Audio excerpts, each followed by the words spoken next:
प्रसादात् भगवत् प्रसादो जैसा प्रसादान्न गति कतोऽपि ध्यायां स्तुवां तस्य जशा श्रीचन्दं वन्दे गुरु श्रीचरणारविन्दम् अजानुलम्बितभुज कनकावदातु संकीर्तनैकपितरो कमलायताक्षु विश्वाम्भरद्विजवरो जुगधर्मपालो वन्दे जगत्प्रियकरो करुणायावतारो नमो त्रिकलशय्याय जगन्नाथ सुताय च सवितराय सपुत्राय सकलत्राय ते नमः कस्तूरितिलकं ललाटपटले वक्षस्थलेन कौस्तुभं नासाग्रेवरमुकेतिकं करतले वेणुकरे कङ्कणं सर्वाङ्गे हरिचन्दनं सुललितं कण्ठे च मुक्तावली गोपश्री परिवेष्टितं विजयते गोपालचूडामणि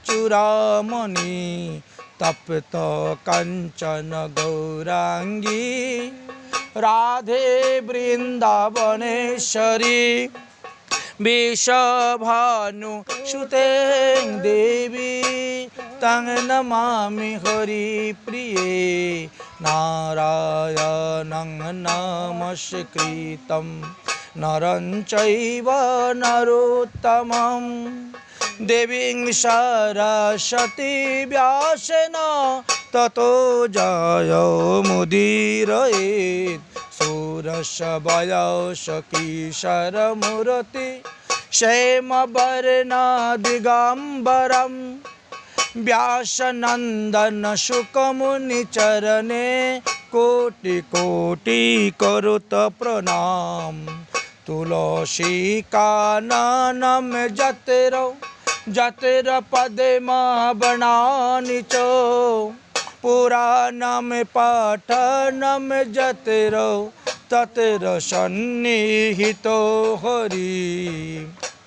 हरिभक्ति पराजे च हरिर्नाम परायणा दुर्वृत्तो वा सुवृत्तो वा तेषां नित्यं नमो नमो वाञ्छाकल्पतरुभ्यश्च कृपा सिन्धुभ्येव च पतितानां पावनेभ्यो वैष्णवेभ्यो नमो नमो जय रूप सनातन भट्ट रघुनाथ श्रीजीव गोपाल भट्ट दास रघुनाथ এই জয় গোস্বামীর করি চরণ বন্দন যাহা হইতে বিঘ্ন নাশয় অভীষ্ট পূরণ সকল শ্রোতা বৈষ্ণব পদে করি নমস্কার কৃপা করে চরণ দুলে দাও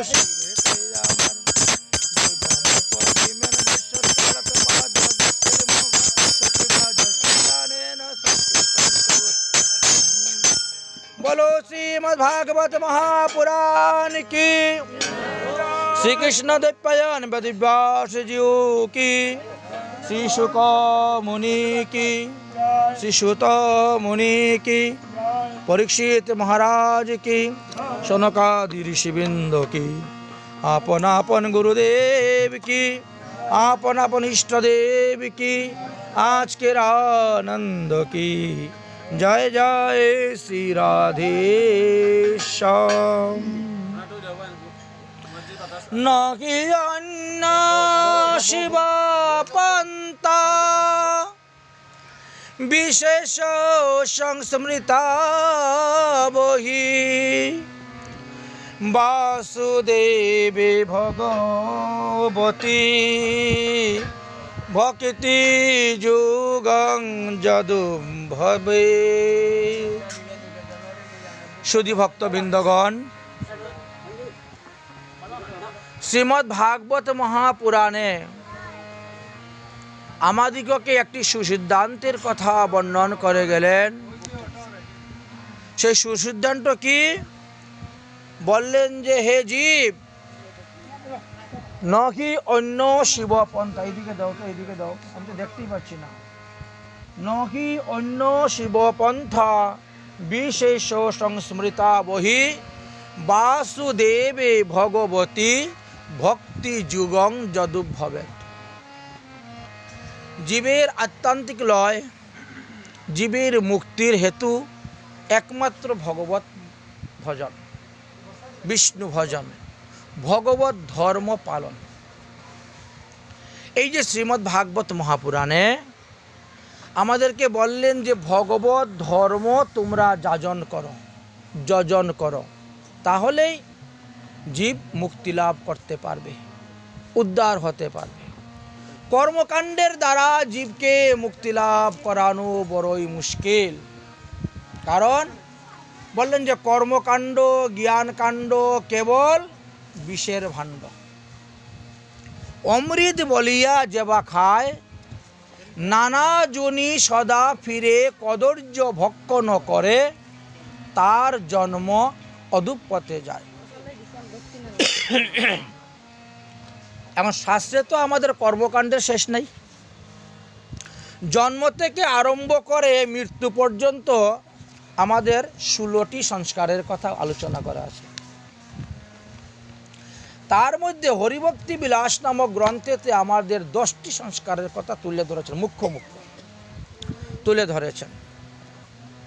এখন এইগুলা পালন করে কারা, পালন করে না কারা? বললেন আমাদের মানুষকে 2 ভাগে ভাগ করা হয়েছে। একটা হলো বৈষ্ণব মতে আর একটা হলো স্মার্ত মতে। এই 2টি মতেই মানুষ পালন করে যাচ্ছেন, অর্থাৎ আমাদের সনাতন ধর্মাবলম্বী যারা আছেন। এই বিষয়ে পদ্মপুরাণ আমাদেরকে সিদ্ধান্ত দিলেন। পদ্মপুরাণে বললেন দৌভূত সৌখং লোকে অস্মিন দৈব অসুর এ বচ বিষ্ণু ভক্ত স্মৃত দৈব অসুরস্তি দীপার্জয়। আমরা জীবিত অবস্থায় যদি আমাদের পাপের প্রায়শ্চিত্ত করে না যাই, তাহলে মৃত্যুর পরে তার পাপের প্রায়শ্চিত্ত করার বিধান দিয়ে গেছেন। যেমন ধরেন শ্রাদ্ধাদি, বৈষ্ণব সেবাদি, গীতা পাঠ আদি, হরিনাম সংকীর্তন, অষ্টপ্রহর নামযজ্ঞ আদি ইত্যাদির মাধ্যমে, এমনকি 10বিধ দান, তার মাধ্যমেও আমরা ওই ব্যক্তির পাপকে খণ্ডন করতে পারি। যদি ভক্তিকে সংযুক্ত করে না করা হয়, তাহলে পাপের খণ্ডন হয় না। পাপ পাপই থেকে যাবে আর পুণ্য পুণ্যই থেকে যাবে। ওখানে যুগ বিয়োগ হবে না যে উনি এতগুলা পাপ করেছেন আর এতগুলা পুণ্য করেছেন, এখন এখানে একটু না, পাপের ফলও ভোগ করতে হবে, আবার পুণ্যের ফলও ভোগ করবেন, দুটাই ভোগ করবেন। এখন যারা বিষ্ণু ভক্ত তাদেরকে বলেছেন দৈব। আচ্ছা, যারা তার বিপরীত, অর্থাৎ বৈষ্ণব ধর্ম তারা পালন করে না, বৈষ্ণব ধর্ম তারা মানে না, তাদেরকে কি বলছেন পদ্মপুরাণ? বললেন তাদেরকে আসুরিক বলা হয়েছে, অর্থাৎ অসুর ভাবাপন্ন আদি, তাই আসুরিক বলা হয়েছে। সুতরাং উভয় পদ্ধতিটাই শাস্ত্রে দেওয়া আছে। যেমন বৈষ্ণব পদ্ধতি অনুসারে দেওয়া আছে, তেমন অবৈষ্ণব পদ্ধতি অর্থাৎ স্মার্তমত অনুসারেও তার বিধান দেওয়া আছে। এখন কোনটা আমরা মানব? প্রত্যেকেই আমরা শ্রেষ্ঠটা মানি, ভালোটা মানি। আমরা যখনই কোনো কিছু বিচার করব, তখন দেখব যে যেটা ভালো সেটা আমাদেরকে মানতে হবে। এখন ভালোর দিক যদি আমরা বিচার করতে যাই, তাহলে আমাদেরকে প্রথমে দেখতে হবে গরুর পুরাণ, তারপরে দেখতে হবে বরাহ পুরাণ, তারপরে দেখতে হবে ভরদ্বাজ সংহিতা, তারপরে দেখতে হবে নিঃসঙ্গ পরিচর্যা, তারপরে দেখতে হবে ক্রমদীপিকা, তার মধ্যে আবার রামায়ণেও কিছু দেওয়া আছে, মহাভারতেও কিছু দেওয়া আছে। সর্বোপরি নারদ পঞ্চরাত্র, এই কয়টি গ্রন্থ যদি আপনি আস্বাদন করেন, দেখেন, তাহলে স্মার্ত মতে শ্রাদ্ধ পদ্ধতি, বৈষ্ণব মতে শ্রাদ্ধ পদ্ধতির মধ্যে যে পার্থক্যটা আছে সেটা আপনারা অনুভব করতে পারবেন, মানে ভালো মন্দটার বিচারটা আপনারা করতে পারবেন। কিন্তু বর্তমান জগতে স্মার্ত মতের প্রচলনটাই বেশি, বৈষ্ণব মতের প্রচলন খুব কম। কলিযুগ পাবন অবতার শ্রী শ্রী গৌরাঙ্গ মহাপ্রভু আসার পরে এটা ধীরে ধীরে ধীরে ধীরে ক্রমপ্রকাশ হচ্ছে, বৃদ্ধি হচ্ছে, সাধারণ লোকেরা তখন বুঝতে পারছেন। আচ্ছা, বৈষ্ণব মতের শ্রাদ্ধটা কীভাবে হবে? তখন বললেন, বিষ্ণু নিবেদিতেত অন্ন যষ্টিভ্য দেবতায়ম পিতৃভ্য তদিভ্য তাদ আত্মীভ্য কল্পতে। বৈষ্ণব মতে যেখানে শ্রাদ্ধ হবে সেখানে কি হবে? আগে রান্না হবে ভগবানের উদ্দেশ্যে, ভগবান বিষ্ণুর নামে হোক, মহাপ্রভুর নামে হোক, শ্রীকৃষ্ণের নামে হোক, ভগবত তত্ত্ব হিসাবে সেখানে সেই দ্রব্য নিবেদন করা হবে। ভগবানের নিবেদিত অন্নের দ্বারা এইবার আপনি পিতৃগণের পূজা করবেন, মাতৃগণের পূজা করবেন, দেবগণের পূজা করবেন, অর্থাৎ ভগবানের মহাপ্রসাদ তাদেরকে দেওয়া হবে। আচ্ছা, এতে কি হবে? বলে এই যে ভগবত প্রসাদ তারা পেলেন, এই ভগবত প্রসাদ প্রাপ্তির দ্বারাই তাদের উত্তম গতি লাভ হইবে। ভগবানের অনিবেদিত দ্রব্য যদি দিয়ে কোনো শ্রাদ্ধ কার্য করা হয়, তাহলে সেটা মৃত ব্যক্তির আত্মার কল্যাণ হয় না। প্রাপ্তি শ্রাদ্ধ দিনে প্রাজ্ঞান্য ভবেতে দর্পয়েত তদেশ যেরৈব কুর্বন্তি শ্রাদ্ধং ভাগবত নর। ভগবত নিষ্ঠ ব্যক্তি, যারা ভগবানের প্রতি শ্রদ্ধা আছে, নিষ্ঠা আছে, ভক্তি আছে, সৎ শাস্ত্রের প্রতি যাদের নিষ্ঠা আছে, তারা কি করবেন? তারা সব কিছু, যা কিছু আনবেন সব ভগবত উদ্দেশ্যে নিবেদন করা হবে এবং সেই ভগবতের দ্রব্য দিয়েই তিনি সেই শ্রাদ্ধ অনুষ্ঠান কার্য করবেন। উদ্দেশ্য ভগবত। ক্রমদীপিকা নামে আমাদের একখানা গ্রন্থ আছে, কোনটা থেকে কোনটা শ্রেষ্ঠ তার প্রমাণ সেখানে দেওয়া আছে। আবার আরও একখানা গ্রন্থ আছে, সক্রিয় সদ্য দীপিকা। এই গ্রন্থটি আমাদের ছয় গোস্বামীর মধ্যে অন্যতম গোপাল ভট্ট গোস্বামী রচনা করে গিয়েছেন, সক্রিয় সদ্য দীপিকা। সেখানে বললেন, কৃতৈব পদ্ধতি বিষ্ণু দেবা পিত্রার্চনম বিনা। বললেন যে এই যে আমরা যে অন্যান্য মতগুলা দেখতে পাই, সেই মতগুলা কি করে? তারা ভগবান বিষ্ণুর উদ্দেশ্যে নৈবেদ্য আদি প্রদান করে না, তারা সেই মৃত ব্যক্তির উদ্দেশ্যেই সব কিছু আনে আর তার উদ্দেশ্যেই সব কিছু করে থাকেন। সেইখানেই দুটা মতের মধ্যে পার্থক্য দেখা গিয়েছে। এখন বললেন যে আচ্ছা, বৈষ্ণব শ্রাদ্ধের কথা বলছেন তো, শ্রেষ্ঠতা তো বৈষ্ণব শ্রাদ্ধের বিধানের কথা তো হরিভক্তি বিলাসে মন্ত্রগুলো নেই। বলে গেছেন বৈষ্ণব বিধানে শ্রাদ্ধ করো, কিন্তু ওখানে তো মন্ত্রগুলা দেওয়া নেই। তাহলে আমরা সেই মন্ত্রগুলো পাবো কোথায়? তখন বললেন যে না না, বৈষ্ণবদেরকে অন্য কোথার থেকে মন্ত্র ধার করে আনতে হবে না। কেন? বললেন যে দেখেন, যথা তরুমূলে নিষেচন তৃপ্তন্তি তৎ শাখা প্রশাখা। গাছের গোড়াতে জল দিলে যেমন গাছের মূলরুম থেকে আরম্ভ করে স্কন্দ, শাখা, প্রশাখা, ফুল, ফল, পাতা সব সতেজ থাকে, ঠিক তেমনিভাবে ভগবান শ্রীকৃষ্ণের পূজা যদি করা হয়, তাহলে সব দেবদেবীরাই সন্তুষ্ট, পিতৃগণ মাতৃগণ সন্তুষ্ট, সবাই সন্তুষ্ট হয়ে গেলেন। লৌকিক বৈদিক বাপি যা ক্রিয়া মুনে হরি সেবা অনুকূল্যেন সা পর্যাত ভক্তি ইচ্ছতি। আমরা জানি যে প্রতিটি মানুষ জন্মগ্রহণ করার সঙ্গে সঙ্গেই তার ঘাড়ের মধ্যে 3টা ঋণ এসে পড়ে যায়। যেই জন্ম নিলেন 3টা ঋণ আপনার ঘাড়ের মধ্যে চেপে বসে গেছে। সেই 3টা ঋণ কি কি? এক হলো দেবঋণ, এক হলো ঋষি ঋণ, আর এক হলো পিতৃঋণ। তো পিতৃঋণ থেকে উদ্ধার করার জন্য কি করতে হবে? আপনাকে বিবাহ করতে হবে, পুত্র সন্তান আদি জন্ম দিতে হবে, আপনার বংশ রক্ষা করতে হবে, বংশবৃদ্ধি করতে হবে, তাহলে আপনি পিতৃঋণ থেকে মুক্ত হলেন। দেবঋণ থেকে মুক্ত হব কিভাবে? আপনাকে যজ্ঞ করতে হবে, দেব পূজা করতে হবে, দেবযজ্ঞ করতে হবে, তবে তার থেকে আপনি মুক্ত হবেন। ঋষি ঋণ থেকে কেমন করে মুক্ত হব? এই যে শাস্ত্র, গীতা, ভাগবত আদি গ্রন্থাদি আপনাকে অনুশীলন করতে হবে, পাঠ করতে হবে, তবে আপনি ঋষি ঋণ থেকে মুক্ত হবেন। আচ্ছা, এইবার বললেন যিনি বিষ্ণু মন্ত্রে দীক্ষিত হয়ে বৈষ্ণব ধর্ম পালন করে যাচ্ছেন তিনি 3 ঋণ থেকে মুক্ত হন। তিনাকে বিবাহ করতে হবে না, আর যজ্ঞ অনুষ্ঠানও করতে হবে না, বুঝেছেন?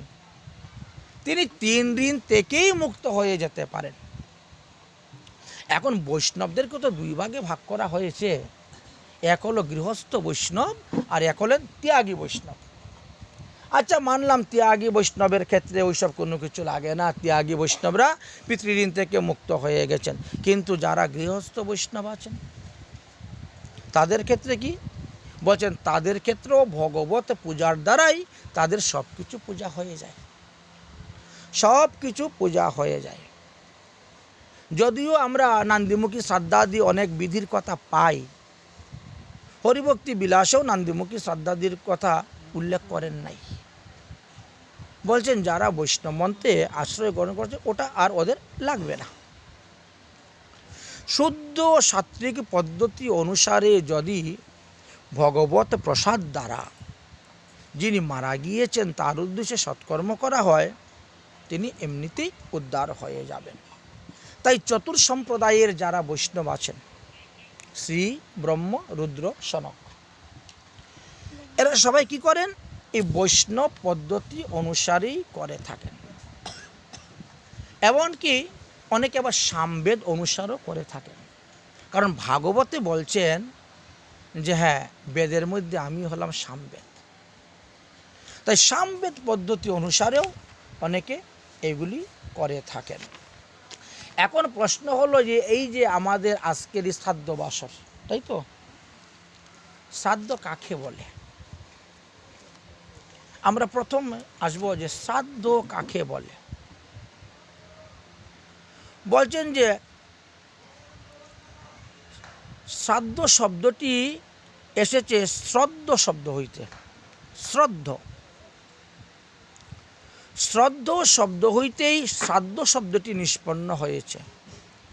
কাজেই শ্রদ্ধা সহিত যে কর্ম করা হয় তার নামই শ্রাদ্ধ বলা হয়।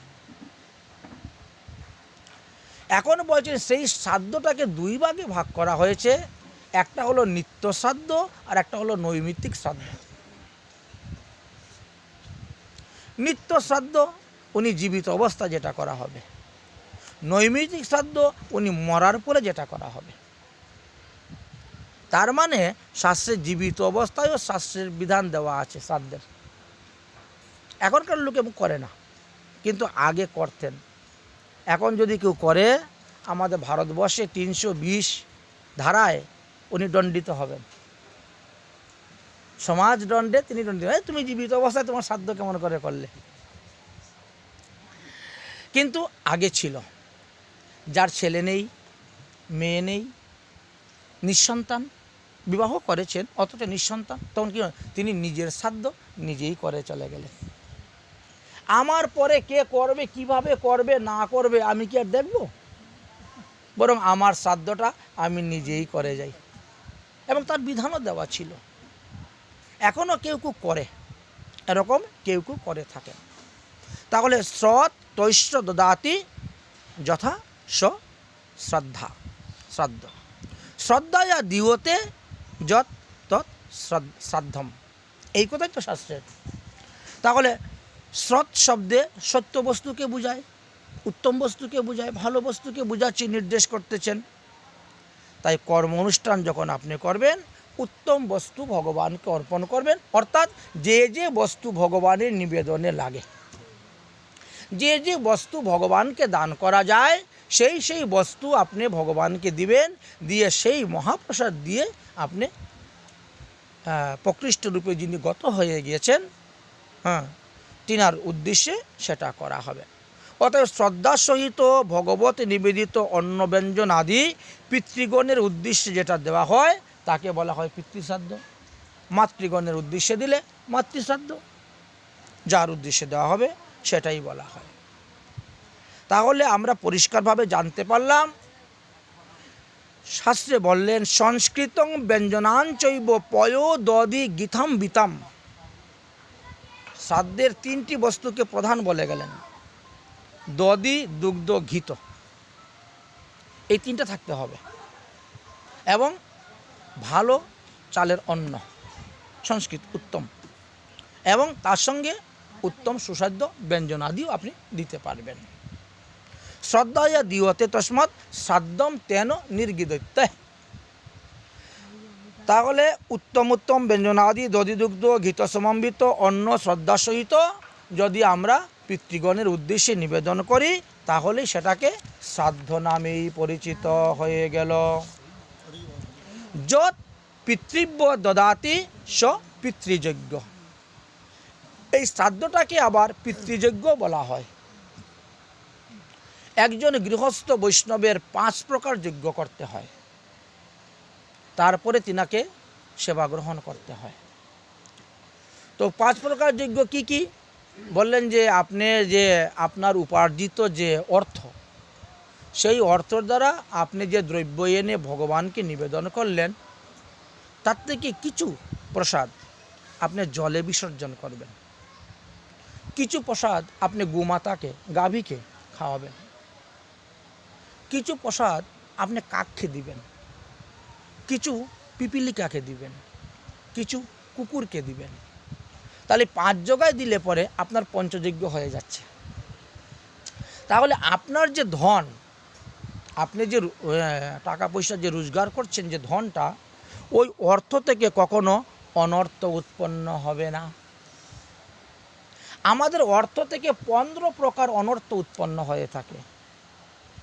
এই জন্য শাস্ত্রে বললেন, আপনি যত টাকা আয় করবেন তার 6 ভাগের 1 ভাগ ভগবত সেবা কার্যে ব্যয় করবেন, দেখবেন ওই অর্থ থেকে আর কখনো অনর্থ উৎপন্ন হবে না।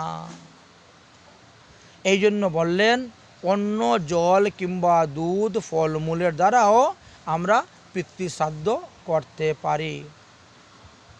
কেন করা হচ্ছে না? জীবিত অবস্থায় তিনি তিনার পাপের প্রায়শ্চিত্ত করে যেতে পারেন নাই, তাই মৃত্যুর পরে আমরা তার পাপের প্রায়শ্চিত্তটা করাচ্ছি, যাতে ওনাকে নরক যন্ত্রণা আদি ভোগ করতে না হয়, কম করতে হয়। ভগবত চরণে পাত্র মাদস্তে ভগবঞ্চ গুণানামতিব দিয়তে শ্রদ্ধাং কার্য ক্রিয়য়া। সৎপাত্রে সর্বদা সেই উত্তম বস্তু দান করতে হয়। উত্তম অতিথিকে যে আমরা দ্রব্য দান করি, যেমন আমাদের বাড়ি আত্মীয় স্বজন ইষ্টি কুটুম্ব এসেছেন, তাদেরকেও যে আমরা অন্ন ব্যঞ্জনাদি দান করি, সেটাও কিন্তু শ্রাদ্ধ। এদেরকেও তো আমরা শ্রদ্ধার সহিত দান করি, শ্রদ্ধার সহিত তাদেরকে দেই, তাই সেটাও শ্রাদ্ধ বলা যায়। ওটা নিত্য জীবিত অবস্থায়, আর ওটা হলো মৃত্যুর পরে, দুইভাবে। এখন বললেন যে এই যে শ্রাদ্ধ কার্য আমরা করি, শ্রাদ্ধ কার্য করতে গিয়ে যদি কারো একাদশী ব্রতের দিন শ্রাদ্ধ পড়ে যায়, বলছেন যে না, তাহলে করবেন না। এখন কেউ যদি বলে আমরা তো 10 দিনে শুদ্ধ, 11 দিনে শ্রাদ্ধ করি, এখন 11 দিনে আপনাদের একাদশী পড়ে গেছে ব্রত, কি করা যাবে? বলে তাহলে আপনাকে 12 দিনে গিয়ে শ্রাদ্ধ করতে হবে, দ্বাদশীতে শ্রাদ্ধ করতে হবে। বলে তাহলে যে আমার একদিন বেশি হয়ে যাচ্ছে। আমাদের বাপদাদা, আমাদের পূর্বপুরুষের নিয়ম, 11 দিনে শ্রাদ্ধ করা হয়, এখন 12 দিনে করলে শ্রাদ্ধটা পতিত হয়ে যাবে না? তো একদিন বেশি হয়ে যাচ্ছে। বলছেন যে না, পতিত হবে না। শ্রাদ্ধটা করবেন কিসের জন্য? তার আত্মার কল্যাণের জন্য, তার আত্মার সদ্গতির জন্য। এদিকে যে শাস্ত্র আমাদেরকে বাধা দিচ্ছেন, বলছেন একাদশী দিনে যদি কেউ মাতা পিতার উদ্দেশ্যে তর্পণও করে, শ্রাদ্ধ করে, জলদান করে বা অন্নদান করে, তাহলে তার মাতা পিতার সদ্গতি হবে না, ভালো গতি হবে না। যিনি করবেন তিনি নরকে যাবেন, যিনি শ্রাদ্ধে এসে খাবেন তিনি নরকে যাবেন, যার উদ্দেশ্যে করা যাবে সেও নরকে যাবে। তো আমার কি প্রয়োজন করার? দাতা ভুক্তা পরের তেক, 3 জন। কিন্তু একদিন বেশি যদি আমি 11 দিনের জায়গায় যদি 12 দিনে গিয়ে করি, আমার কিন্তু এই প্রত্যয় এটা হবে না, আমার পূর্বপুরুষের এই ক্ষতিটা হবে না। এই জন্য বললেন যে দৌ ভূত স্বর্গৌ লোকে অস্মিন দেব সুর এ বচ। এই জন্য মতটাকে 2টা ভাগে ভাগ করে দিলেন, একটা বৈষ্ণব মত আর একটা স্মার্ত মত। যারা স্মার্ত মত এরা কিন্তু করে যাবে, তোমার একাদশী ব্রত আমার 11 দিনে করতেই হবে, বুঝেছেন? কিন্তু বৈষ্ণব মতে গিয়ে সেখানে বাধাপ্রাপ্ত হবে। কারণ ভগবান বিষ্ণু নিজেই বলে গেছেন যে একাদশী দিবসে পৃথিবীতে যত প্রকার পাপ আছে সমস্ত পাপ অন্নকে আশ্রয় করিয়া থাকবে, পঞ্চ রবিশস্যকে আশ্রয় করে থাকবে।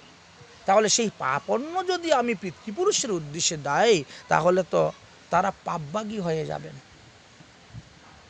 শাস্ত্রে লেখা আছে একাদশী দিবসে একটা অন্ন গ্রহণ করলে 1000 বৎসর কুম্ভিপাক নরকে বাস করতে হয়। তাহলে আপনি একটা পিণ্ডি দিতে গেলে তো না হলে তো 100 গ্রাম চালের অন্ন তো দিবেন। তো 100 গ্রাম চালের কতগুলো অন্ন আছে সেটা আপনাকে বিচার করতে হবে। যার ফলে কি হয়, আমাদের পিতৃপুরুষগণ যদি তারা তাদের পুণ্য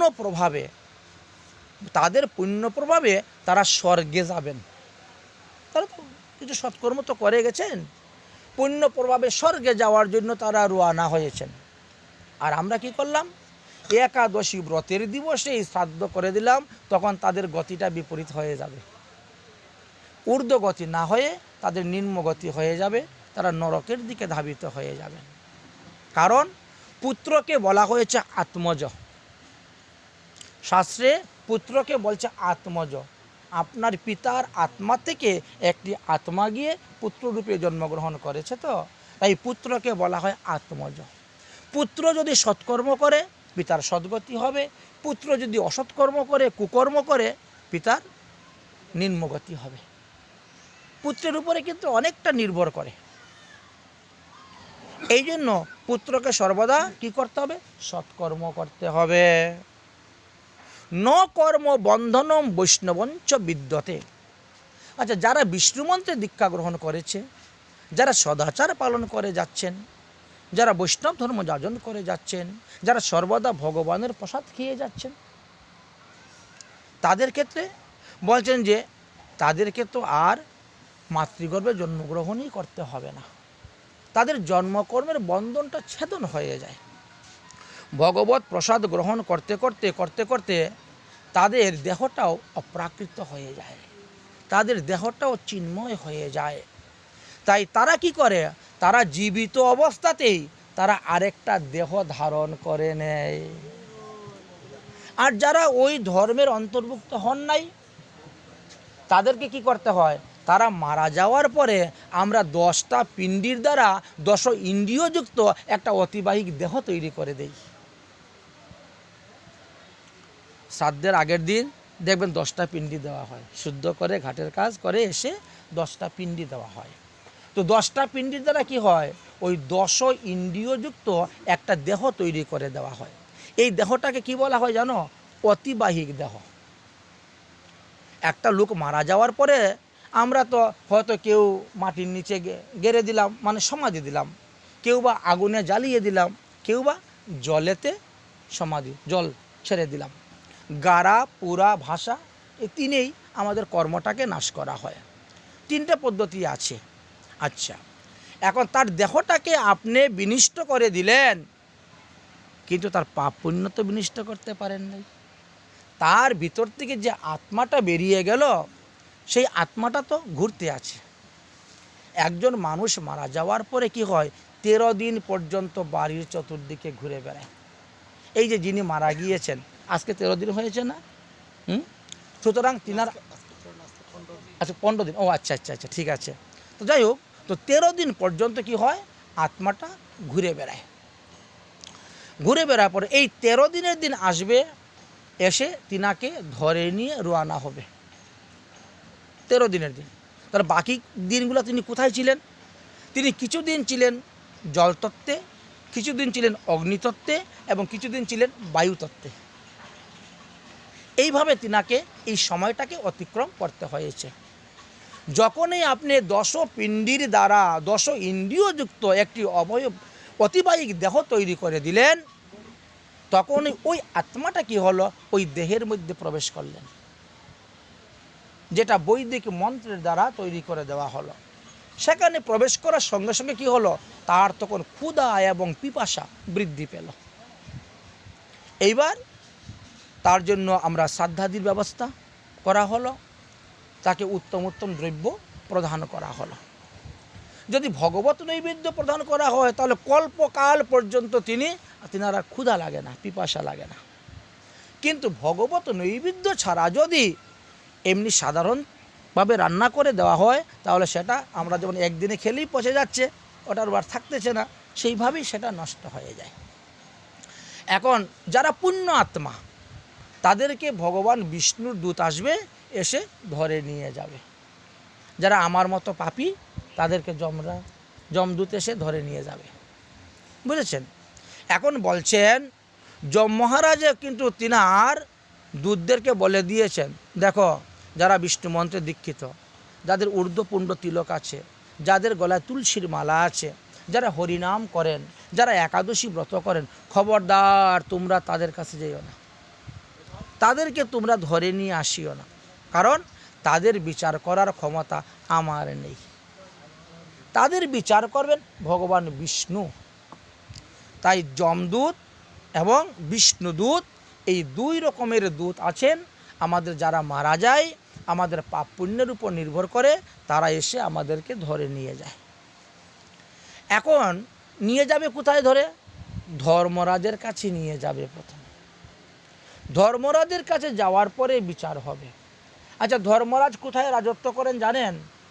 ওনার একটা রাজধানী আছে, সেই রাজধানীতে তিনি রাজত্ব করেন, সঞ্জমনপুরী।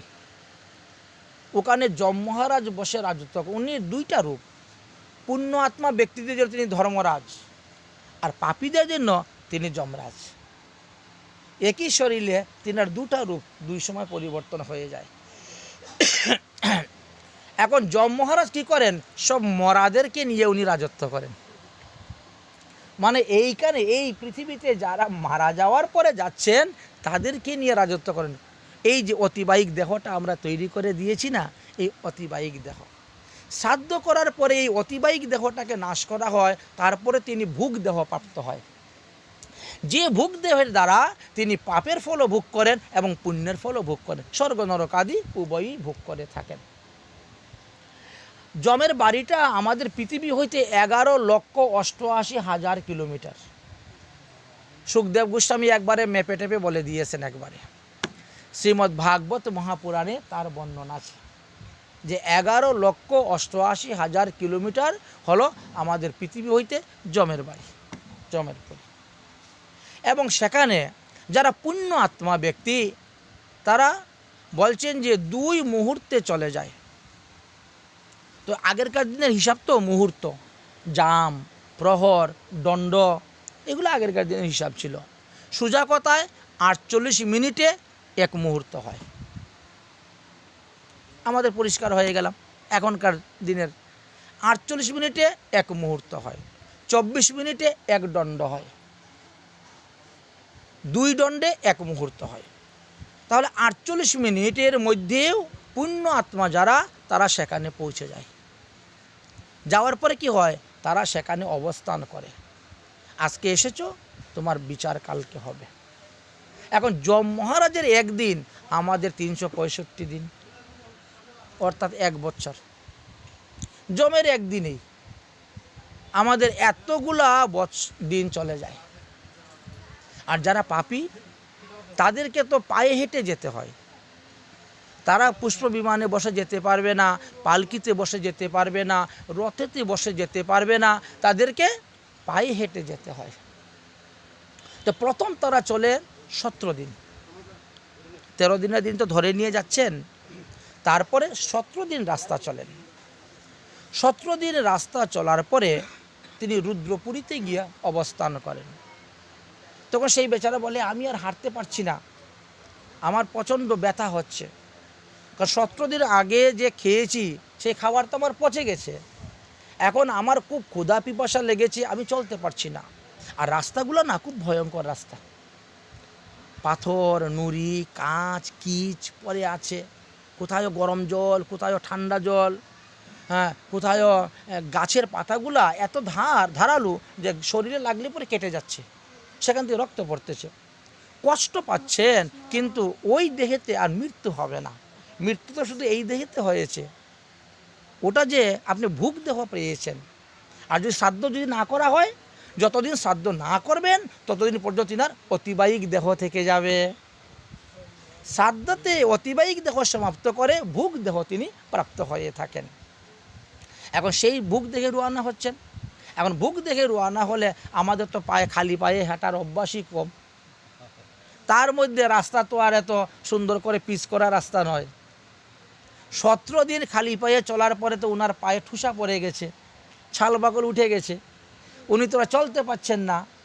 যমের দূতকে বলছেন, ভাই আমি আর চলতে পারছি না, আমাকে একটু বসার একটু বিশ্রামের ব্যবস্থা করে দাও, বা আমাকে একটা জুতা চপ্পল কিছু দাও, আমি যাতে চলতে পারি। তো যমের দূতরা বলে, দেখো তুমি তো তোমার জীবিত অবস্থায় কাউকে পাদুকা দান করো নাই, তুমি করেছো পাদুকা দান? না, আমি তো কখনো কাউকে পাদুকা দান করি নাই। আচ্ছা, বরং আরও উল্টা হয়ে যায়, মঠ মন্দিরে উৎসব অনুষ্ঠানে গেলে জুতা চুরি হয়ে যায়, খুঁজেই পাওয়া যায় না। দান করবে তো দূরের কথা, আর চুরি করে নিয়ে পালায়। উল্টা হয় তো, আমার জীবনে অনেক ঘটেছে এরকম।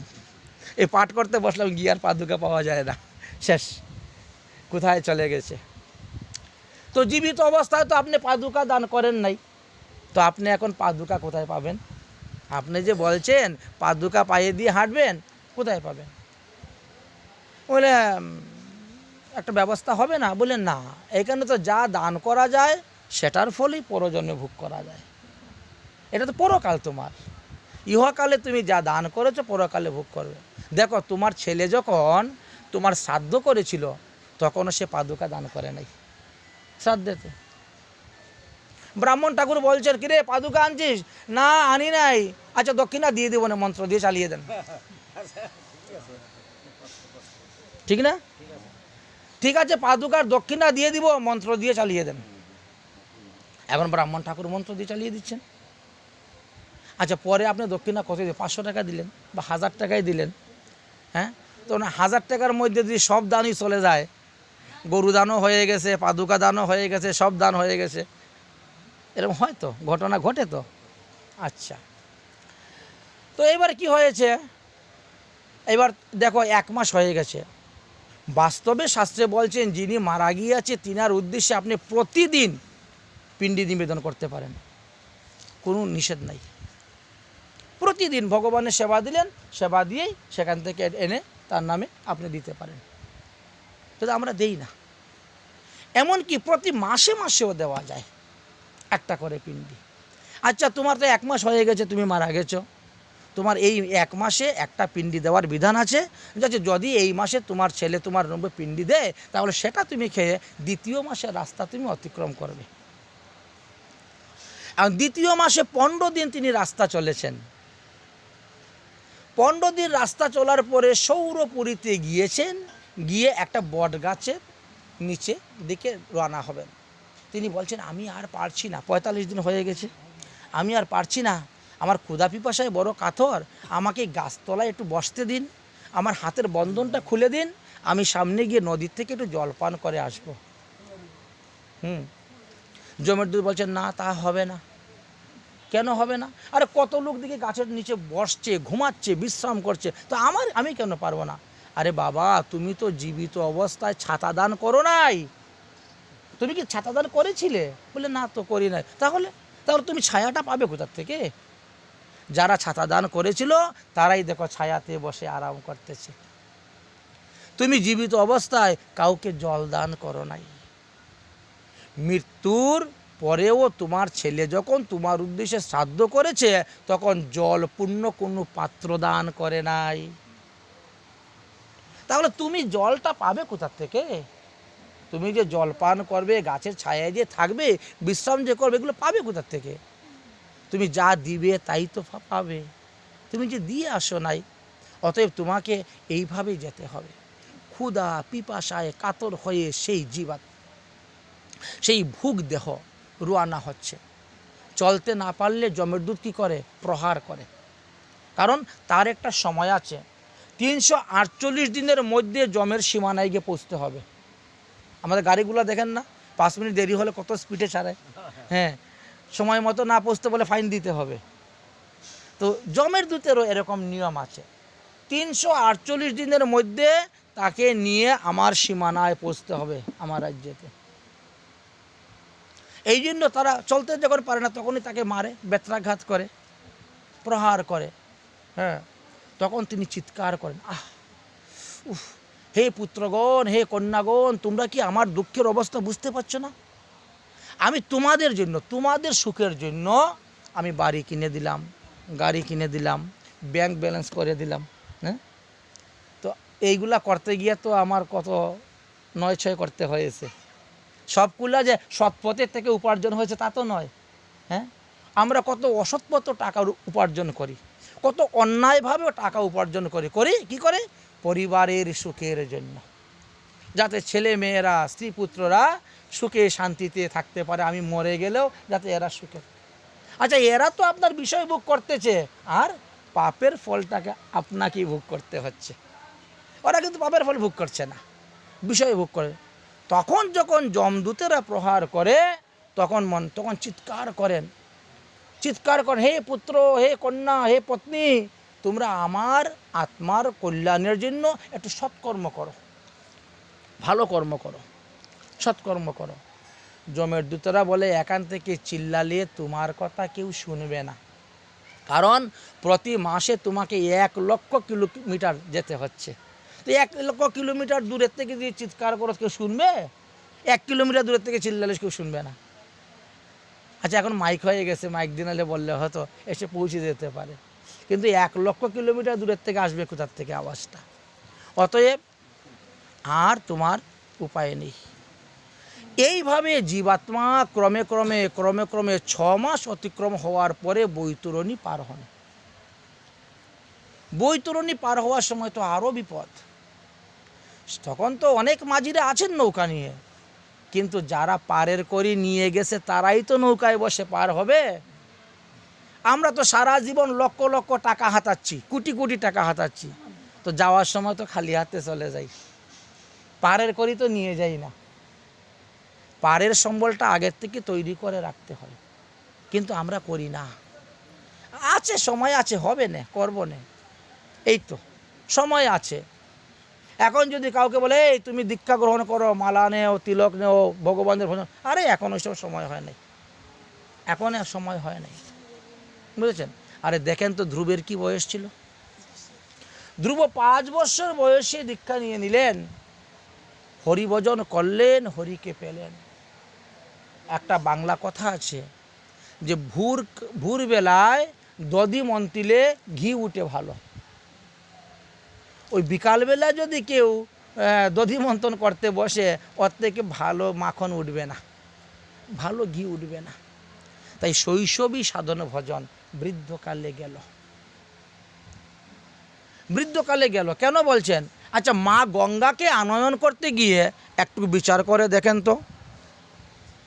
প্রথমে গেলেন মা গঙ্গাকে আনার জন্য সগর রাজা, বৃদ্ধ বয়সে গিয়েছেন, তো আনতে পারলেন না। সগর রাজার ছেলে অসমঞ্জস গেল, আনতে পারল না। অসমঞ্জসের ছেলে অংশুমান গেলেন, আনতে পারলেন না। অংশুমানের ছেলে দিলীপ গেলেন, আনতে পারলেন না। ভগীরথ চিন্তা করলো ওই বিষয় ভোগ করে, রাজ্য ভোগ করে, তারপরে বৃদ্ধ বয়সে গিয়ে ভজন করলে মাকে আনা যাবে না, আমি বরং বাল্যকালেই চলে যাব। তাই অবিবাহিত অবস্থায় যৌবনেই গেলেন, গিয়ে ভজন করলেন, মা গঙ্গাকে নিয়ে আসতে পারলেন ভগীরথ। তো প্রমাণ তো এখানেই হয়ে যায় যে বাল্যকালে ভজন করতে হবে। বাল্যকালে ভজন করে কৃষ্ণ প্রাপ্তির আসে, বৃদ্ধকালে ভজন করে যমের তরাসে।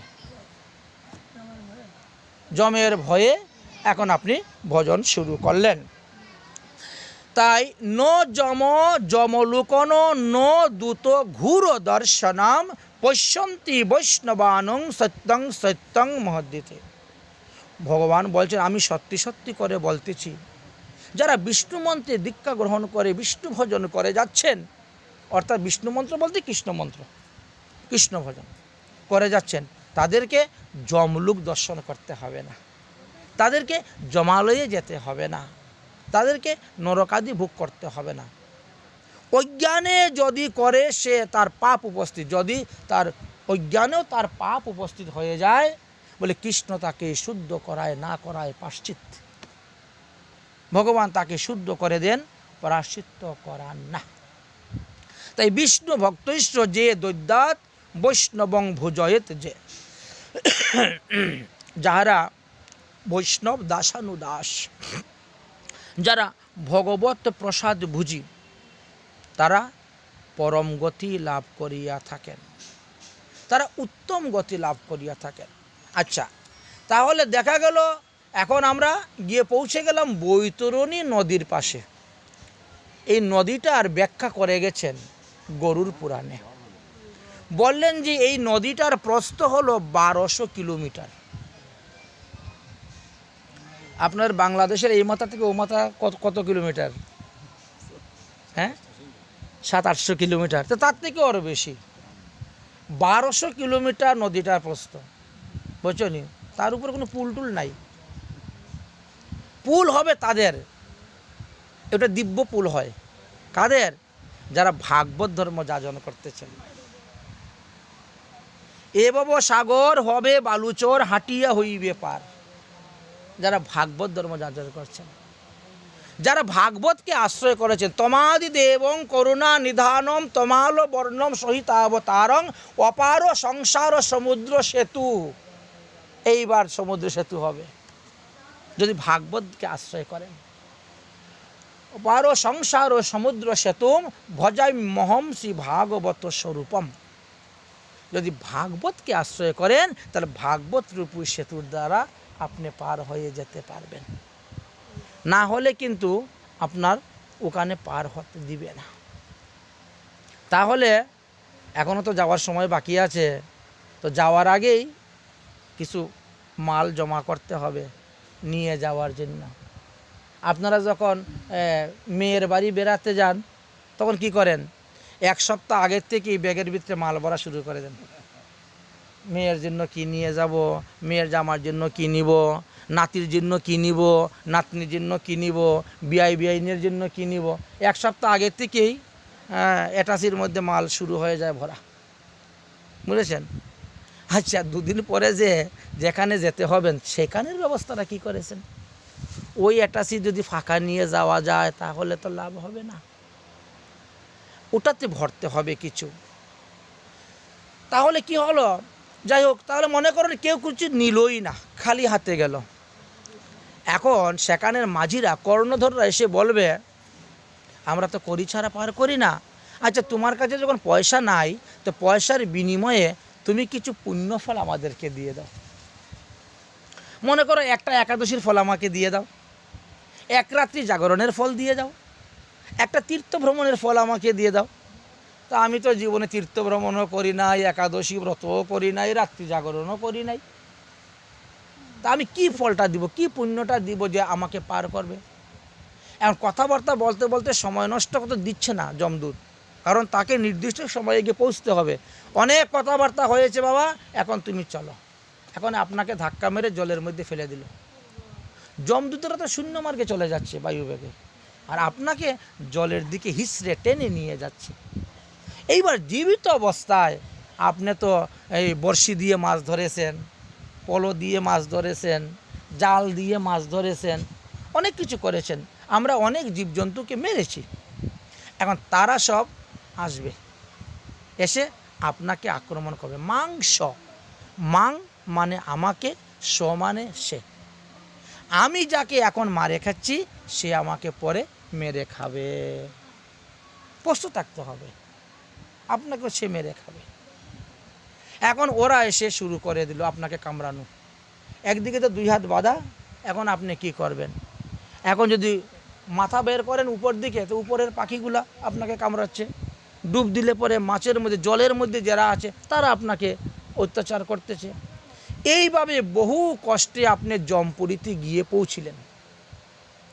যম মহারাজের 6 জন চিত্রগুপ্ত আছে, এরা শুধু খালি পাপ পুণ্য খাতা লিখে। 24 ঘন্টায় আমরা যে সমস্ত কর্ম করে যাচ্ছি, ওখানে গিয়ে বলে না না ওটা আমি করি নাই, তখন আপনার চুল সাক্ষী দিবে, আপনার নখ সাক্ষী দিবে, আপনার দাঁত সাক্ষী দিবে, আপনার লুম পশম সাক্ষী দিবে, আপনার আর চন্দ্র সূর্য আছেই তো, পবন বাতাস আছেই তো, সবাই সাক্ষী দিবে। হ্যাঁ উনি করেছে, এটা করেছে, আমরা দেখেছি, আমরা ছিলাম তো ওর শরীরে, আমি দেখেছি উনি করেছেন এটা।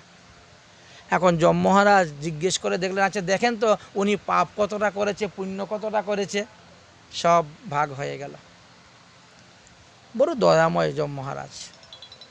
আচ্ছা ভাই, তুমি পাপের ফলটা আগে ভোগ করবে না পুণ্যের ফলটা আগে ভোগ করবে? বলো, তুমি যেটা বলবে সেটাই আমি দিয়ে দিব। তুমি কোনটা আগে ভোগ করতে চাও বলো? আচ্ছা আমি যদি আগে পাপের ফল ভোগ করি, তাহলে তোমাকে নরকে ফেলে দিব, নরকে যেতে হবে।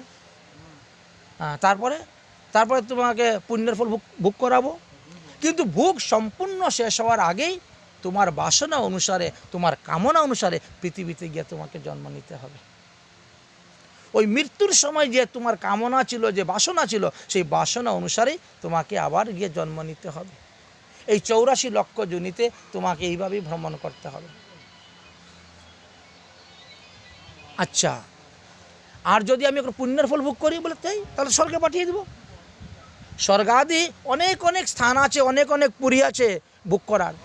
তোমার কর্ম অনুসারে সেই স্থানে পাঠাবো, তুমি সেই স্থানে স্বর্গ ভোগ করবে, তারপরে এসে নরক ভোগ করবে, তারপরে পৃথিবীতে গিয়ে তোমার আবার জন্ম হবে।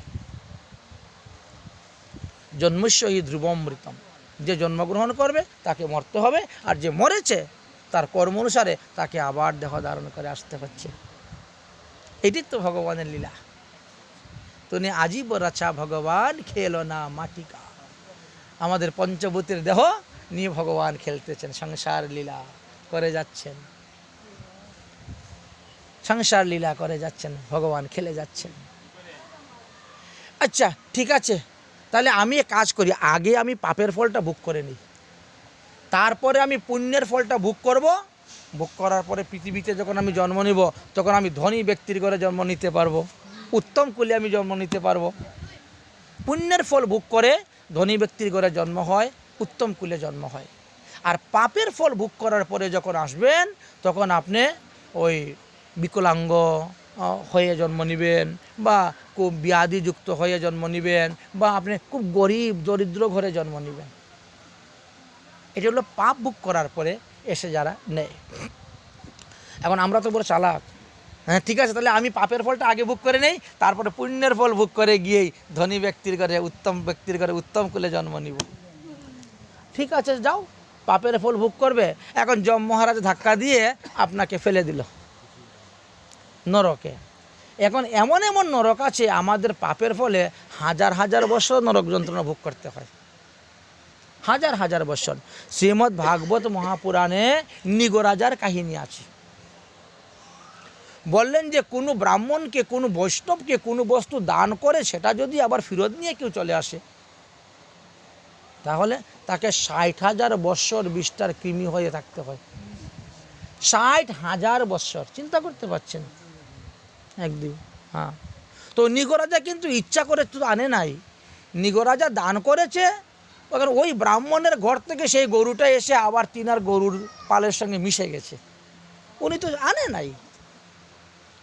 তথাপিও তিনার অপরাধ হয়ে গেল, কারণ ওই গরুটা পরের দিন আবার আরেক ব্রাহ্মণকে দান করে দিয়েছেন। উনি তো বুঝতে পারেন নাই, লক্ষ লক্ষ গাভী তিনার ঘরে আছে, বুঝতে পারেন নাই। এখন ওই ব্রাহ্মণ যখন গাভী নিয়ে রওনা হয়েছে, না আগের দিন যাকে দান করেছেন সেই ব্রাহ্মণ আসে, এই বাবা তুমি এই গাভী কোথায় পেলে? এটা তো কালকে নিগরাজা আমাকে দান করেছিল। তিনি বললেন, আশ্চর্য কথা, এই মাত্র রাজা আমাকে দান করেছেন, এটা আমি নিয়ে যাচ্ছি। একজন হলেন পর্বত ব্রাহ্মণ, একজন হলেন আনর্ত ব্রাহ্মণ। এখন দুজনের মধ্যে ঝগড়া করে এখন মীমাংসা করবে কে? যাও রাজার কাছে। রাজার কাছে গেলেন, এখন রাজা এখন কি বলবেন? তিনি তো এখন তো আপনি এই গাভী আমাকে কালকে দান করিয়েছেন, আমাকে রাত্রে লোক পাঠিয়ে চুরি করিয়ে আমার বাড়ি থেকে এনেছেন, এনে আজকে আবার আরেক ব্রাহ্মণকে দান করেছেন। তিনি বলছেন, বিষ্ণু বিষ্ণু, আমি তো এই কাজ করবো কেন? আমার লক্ষ লক্ষ গাভী থাকতে আমি দান করতে চুরি করতে যাব কেন? হ্যাঁ, আচ্ছা ঠিক আছে, যা হবার হয়ে গেছে, আপনি ওই গাভীর সত্তাটা ছেড়ে দিন, আমি আপনাকে 1 লক্ষ গাভী দিয়ে দিব। একটা গাভীর বিনিময়ে আমি আপনাকে 1 লক্ষ গাভী দিব, আপনি ওই গাভীর সত্তা ছেড়ে দিন। না, আমি ছাড়বো না, এই গাভী আমাকে দান করেছে, আমি ছাড়বো কেন? ছাড়বো না। এখন দ্বিতীয় ব্রাহ্মণকে বলছেন, আজকে তো এই মাত্র আমি আপনাকে এই গাভীটা দান করেছি, আচ্ছা যাই হোক ভুলবশত হয়ে গেছে, আপনি এই গাভীর সত্তাটা ছেড়ে দেন, আমি আপনাকে 1,10,000 গাভী দিব। না, হবে না, এইটাই আমার চাই, আমার চাই না তোমার 1,10,000। এখন ওই ব্রাহ্মণও রাগ করে চলে গেলেন, এই ব্রাহ্মণও রাগ করে চলে গেলেন। এখন তিনি তো পড়লেন বিপদে। মারা যাওয়ার পরে যম মহারাজ জিজ্ঞাসা করলেন, আপনার তো অনন্ত কোটি পুণ্যফল, কিন্তু পাপ আপনার জীবনে একটা, এই যে পাপ। এখন আপনি পাপের ফল ভোগ করবেন না পুণ্যের ফল ভোগ করবেন?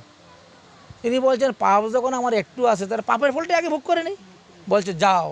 ঘাড় ধাক্কা দিলেন, তিনি ঘুরে ঘুরে ঘুরে ঘুরে পড়ে গিয়ে একটা কিকলাস হয়ে গেলেন,